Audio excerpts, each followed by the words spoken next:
ಮಗಳಿಗೆ ಸರ್ಕಾರಿ ಹುದ್ದೆ ಕೊಡಿಸಲು ಅಧಿಕಾರ ದುರುಪಯೋಗ ಕರ್ನಾಟಕ ಲೋಕಸೇವಾ ಆಯೋಗದ ಅಧ್ಯಕ್ಷ ಅಮಾನತು ರಾಜ್ಯಪಾಲ ಥಾವರ್ ಚಂದ್ ಗೆಹ್ಲೋಟ್ರಿಂದ ಅಮಾನತುಗೊಳಿಸಿ ಆದೇಶ. ಖಾಸಗಿ ಶಾಲೆಯಲ್ಲಿ ಕನ್ನಡ ಮಾತನಾಡಿದ್ದಕ್ಕೆ ಶಿಕ್ಷೆ, ನೋಟ್ಬುಕ್ನಲ್ಲಿ ಇನ್ಮೇಲೆ ಮಾತಾಡಲ್ಲ ಅಂತ ಬರೆಸಿದ ಶಿಕ್ಷಕರು. ಬೆಂಗಳೂರಿನ ಕೆಂಗೇರಿಯಲ್ಲಿರುವ ಖಾಸಗಿ ಶಾಲೆ ನಡೆ ವಿರುದ್ಧ ಆಕ್ರೋಶ.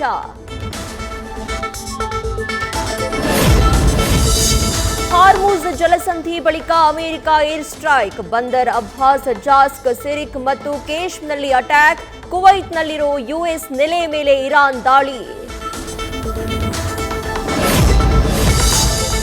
ಮಧ್ಯಪ್ರಾಚ್ಯದಲ್ಲಿ ಯುದ್ಧ ತೀವ್ರದ ಬೆನ್ನಲ್ಲೇ ಷೇರು ಮಾರುಕಟ್ಟೆ ಮೇಲೆ ನೆಗೆಟಿವ್ ಎಫೆಕ್ಟ್. ದಿನದ ಆರಂಭದಲ್ಲೇ ನಿಫ್ಟಿ, ಸೆನ್ಸೆಕ್ಸ್ ಕುಸಿತ, ಜಾಗತಿಕ ಮಾರುಕಟ್ಟೆಯು ಶೇಕ್.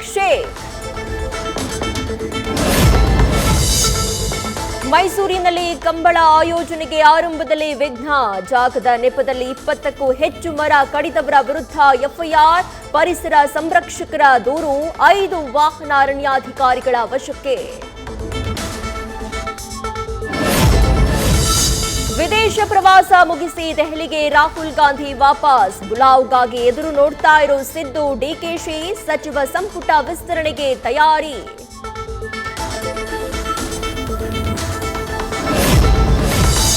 ಸಚಿವಾಕಾಂಕ್ಷಿಗಳಲ್ಲಿ ಗರಿಗೆದರಿದ ಮಂತ್ರಿಗಿರಿ ನಿರೀಕ್ಷೆ, ರಾಹುಲ್ ಗಾಂಧಿ ವಿದೇಶದಿಂದ ವಾಪಸ್ ಆಗ್ತಾ ಇದ್ದಂತೆ ಕಸರತ್ತು ಶುರು, ದೆಹಲಿಗೆ ದೌಡಾಯಿಸಿ ಹಲವರ ವಾಸ್ತವ್ಯ.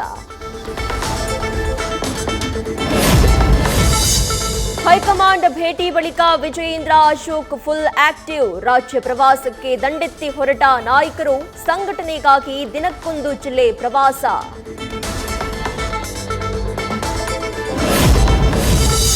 ಮಹಾರಾಷ್ಟ್ರದಲ್ಲಿ ಮಳೆಯಬ್ಬರ, ಮೈದುಂಬಿದ ಘಟಪ್ರಭಾದಿಂದ ಹಿಡಕಲ್ ಜಲಾಶಯಕ್ಕೆ ಜೀವ ಕಳೆ, ಡ್ಯಾಂ ಹಿನ್ನೀರಿನ ವಿಠ್ಠಲ ದೇವಸ್ಥಾನ ಮುಳುಗಡೆ.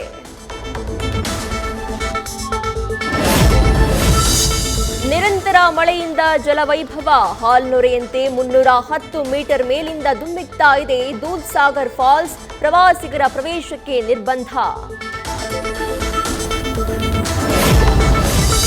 ಕರ್ನಾಟಕದ ಚಿರಪುಂಜಿ ಆಗುಂಬೆಗೆ ಪ್ರವಾಸಿಗರ ದಂಡು, ಮಾನ್ಸೂನ್ನಲ್ಲಿನ ಮನಮೋಹಕ ದೃಶ್ಯ ಕಣ್ತುಂಬಿಕೊಂಡು ಪುಳಕಿತ, ಮುನ್ನೆಚ್ಚರಿಕೆ ಕ್ರಮ ಪಾಲಿಸಿ ಅಂತಿದೆ ಅರಣ್ಯ ಇಲಾಖೆ.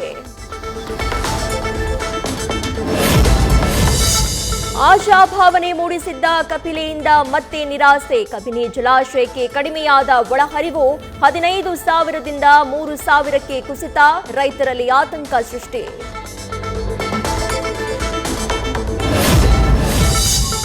ಮಳೆಗಾಗಿ ದೇವರ ಮೊರೆ ಹೋದ ವಿಜಯನಗರ ಜಿಲ್ಲೆ ಜನರು, ಕಂಬಳಿ ಬೀಸಿ, ಡಮರುಗ, ಡೊಳ್ಳು ಬಾರಿಸಿ ವಿಶೇಷ ಪೂಜೆ, ಹುಯ್ಯೋ ಹುಯ್ಯೋ ಮಳೆರಾಯ ಅಂತ ಪ್ರಾರ್ಥನೆ. ಉತ್ತರ ಮತ್ತು ಕಲ್ಯಾಣ ಕರ್ನಾಟಕದ ರೈತರು ಸಂಕಷ್ಟದಲ್ಲಿದ್ದಾರೆ. ಬರಪೀಡಿತ ರೈತರಿಗೆ ಪ್ರತಿ ಎಕರೆಗೆ 50,000 ಪರಿಹಾರ ನೀಡಿ ಡಿಕೆಶಿ ಸರ್ಕಾರಕ್ಕೆ ಬಿವೈ ವಿಜಯೇಂದ್ರ ಆಗ್ರಹ. ಮಳೆ ಹಾನಿ ಬಗ್ಗೆ ನಿರ್ಲಕ್ಷ್ಯ ತೋರ್ತಿದ್ದಾರಾ ಉಸ್ತುವಾರಿ, ಒಬ್ಬೊಬ್ಬರಿಗೆ 2-3 ಜಿಲ್ಲೆಗಳ ಜವಾಬ್ದಾರಿ ನೀಡಿರೋದ್ರಿಂದ ಸಮಸ್ಯೆ, ಪೂರ್ಣ ಪ್ರಮಾಣದಲ್ಲಿ ಸಚಿವ ಸಂಪುಟ ವಿಸ್ತರಣೆಯಾಗದ್ದಕ್ಕೆ ಆಕ್ರೋಶ.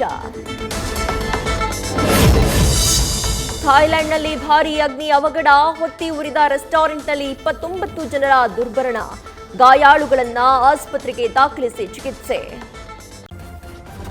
ನ್ಯೂಸ್ ಫಸ್ಟ್ ನಿರ್ಭೀತಿಯಿಂದ ನಿಮ್ಮ ಪರವಾಗಿ.